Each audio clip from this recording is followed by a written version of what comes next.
புதுக்கோட்டை மாவட்டம் ஆவுடையார் கோவில் ஆத்மநாத சுவாமி கோவிலில் மார்கழி திருவாதிரை தேரோட்டத்தில் திரளான பக்தர்கள் கலந்து கொண்டனர்.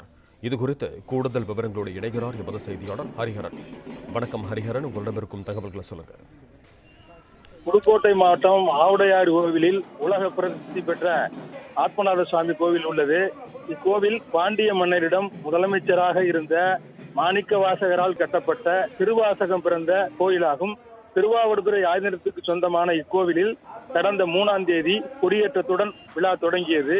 விழா தொடங்கி தினமும் காலையும் மாலையும் வீதி உலா நடந்த நிலையில் இன்று 9ஆம் திருநாளை முன்னிட்டு மாணிக்க வாசகரை கோயிலில் அலங்காரம் செய்து அதிகாலை 5 மணிக்கு தேரில் எழுந்தருளல் செய்து அதனைத் தொடர்ந்து மேலதாளம் முழங்க திருவாவடுதுறை கட்டளை தம்பிரான் வேலப்ப தேசிகர் சுவாமிகள் மண்டகப்படிதாரர்கள் முன்னிலையில் தேரோட்டம் தொடங்கியது. தேரோட்டத்தில் விரதம் இருந்த சிவ தொண்டர்கள் திருவாசகம் திருமுறை பாடி தேரோட்டத்தில் திரளாக கலந்து கொண்டனர்.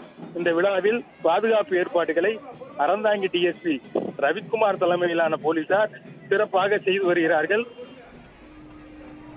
நன்றி ஹரிஹரன், உங்க தகவல்களுக்கு.